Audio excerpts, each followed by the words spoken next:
It can actually be really expensive to ask an influencer or a content creator to post on their pages because essentially that's an advertising tool. However, you can actually ask them to create what's called UGC. So ask them just to record like a library or a bank of content for you that you then take and you post onto your page. It's actually a much cheaper way of using content creators and influencers to actually get content for your pages.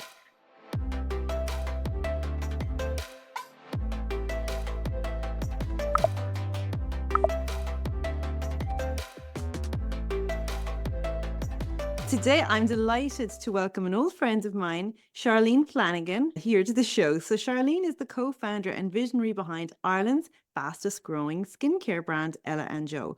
You're very welcome to the show. Thank you so much. I feel like this is such a gorgeous full circle moment for us, Louise. I know. I'm going to start crying soon. I know. So social media is a huge part of your marketing strategy. So for anyone tuning in here who's looking to use social media for their own business, I'm going to ask you a few questions. First question is, what advice do you give? So, now. I would say go right back to basics. Know your why. What is your business why? Why are you doing this? Why have you offered these services? Why are you creating these products? And once you know the why, it's almost like the basis of everything that you do. And then second from that, know who your target customer is. You can't be everything to everybody. Otherwise, you'll just end up spinning off and you're trying to talk to one customer demographic. You can absolutely have various customer profiles, but you need to know who is that bullseye target customer that you're looking to target. And then the basis of your content is built basically around that. Like, know the why, know who your customer is, and then just basically directly talk to them specifically. So don't underestimate the power of the knowledge that you have, and really just go back and sit down to basics and really just say, okay, what is my why and who is my customer and how do I need to speak to them? That was a big progress thing for me, actually, Louise, was when I would have done business coaching, that some words genuinely triggered me. So absolutely find a language or find something, that works for you, that's going to allow you to see it in a really positive manner, because then you're more likely to show up and you're more likely to actually do it.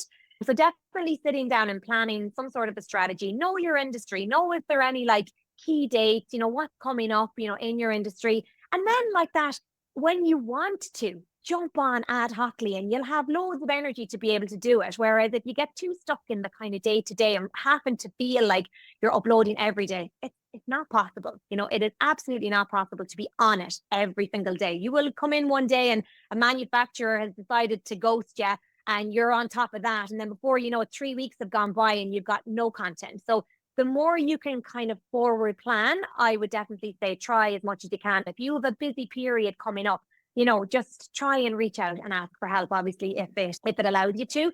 If you have got a little bit of budget there, or if you have got some room to maybe offer your product or services out there, there's amazing content creators out there that can actually create content for you. So we would call it UGC, user generated content. So it can actually be really expensive to ask an influencer or a content creator to post on their pages because essentially that's an advertising tool. However, you can actually ask them to create what's called UGC. So ask them just to record like a library or a bank of content for you that you then take and you post onto your page. It's actually a much cheaper way of using content creators and influencers to actually get content for your pages.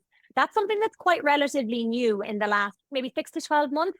But it's a tool that we've been using in Ella and Joe, and we found it to be really, really successful. And it really premiumizes your profiles, on TikTok or on Instagram. So just another alternative way. And like that, maybe if you don't have budget, maybe like that, content creators, especially the micro content creators and the micro influencers that are looking for that growth in an overly saturated market, invite them in or send them some products, obviously, if that allows you to, and build a relationship. I think there's too much coldness, where it's like, oh, I'm just going to send a box and hope for the best. No, build a relationship, build the network, and really build on that communication and build that community of people. People will always go above and beyond for you if they really feel like they're valued. So if you are starting out in a business, don't just cold call somebody out and be like, for the first time ever, and be like, hi, Charlene, I have this new product and I want to send it out to you. Maybe 1, 2 times out of 10, you might get lucky. Most of the time you'll send a product out and that'll be it. As I said earlier, ghosted, tumbleweed. Whereas if you start engaging with the person, really get to know them, which is obviously time consuming, but it's a nice, cheap, kind of budget friendly way to almost like build your profile and kind of build your content kind of around that. And then moving into obviously financials, like targeted ads have been hugely successful for our brand. Hugely, hugely successful. So absolutely, if you can do it yourself, by all means, I don't envy you if you do, because it's an absolute minefield. I'm not going to lie.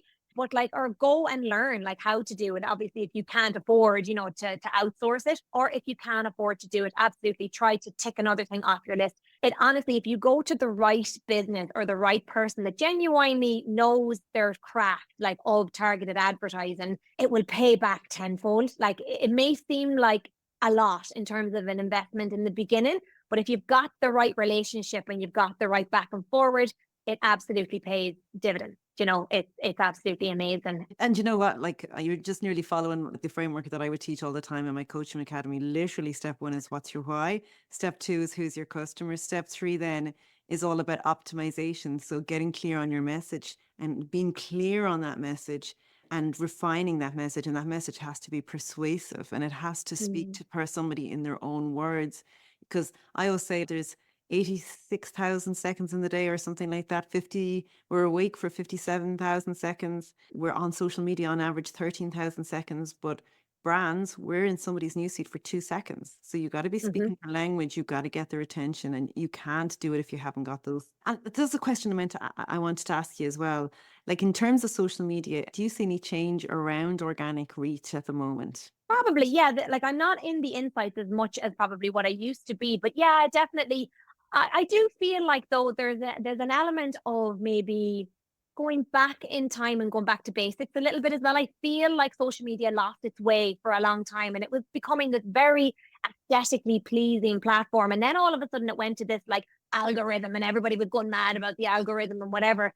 But actually, in fact, I think bringing it right back to basics, people want to feel like they're valued and they're being spoken to. And that's a huge part of Ella and Joe is that we talk about our community a lot. And like that's exactly what we would call our customers, our followers. It's all one big community. And like that, you want to feel like you're part of something. So like we are bringing it very much back to basics again. I feel like, using the tools that Instagram have, like quizzes and questions and polls and which I'm talking in my industry now, like, like which pair of earrings would go with my outfit, or like, like asking simple questions, like yes or no answers, or red or blue answers, really being quite specific, but being quite direct.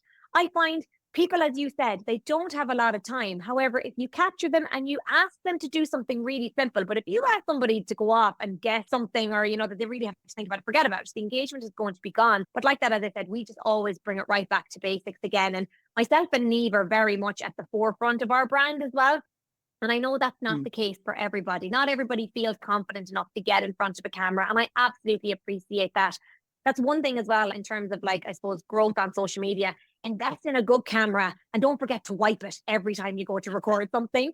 Make sure that your content is like as nice as it possibly can be. But yeah, in terms of organic content, we still get great engagement. Like we've built a community, and people just love to feel like they're part of it. I think as well, something to really, say to people is don't get too caught up on the insights and on the numbers. Learn from it, absolutely. If you're consistently not getting feedback or whatever, then absolutely maybe you do need to take a look at like what it is that you're doing and can you do things differently. But you could post something one day and, then you post something on another day, and at the same time, same place, everything looks and feels the same. And then you just don't get the engagement. Don't worry about it. If it is really, really good content, then maybe like archive it, take it down, and maybe repost it or something on another date or whatever. But don't get too hung up and don't sit into the negativity. Just be, okay, right, okay, just keep being consistent, keep showing up, because sometimes just at the point when you're about to kind of go, I'm no good at this, and you start berating yourself, it's actually usually kind of like the turning point, and something will just happen usually out of that. So yeah. Yeah, I love all that. Well, And I love the fact that you also said, like, yeah, the organic, but do invest in paid ads. And anyone listening here, if you're a small business, like, you got to spend money to make money. And I don't see your ad as a cost, it's an investment. So if you can pay and you get somebody to buy something from you, then your goal is to get them to continue to buy from you. So I love the fact that you said that, because, that's reality nowadays. If you want to reach more and more people, especially if you're starting out and you don't have a huge community, it's not what you do once. It's not what you do, it's what you do continually, time and Mhm. time and time again. Honestly, what's on the other side is absolutely worth it as long as you show up and just stay consistent and stay true to your values, to yourself.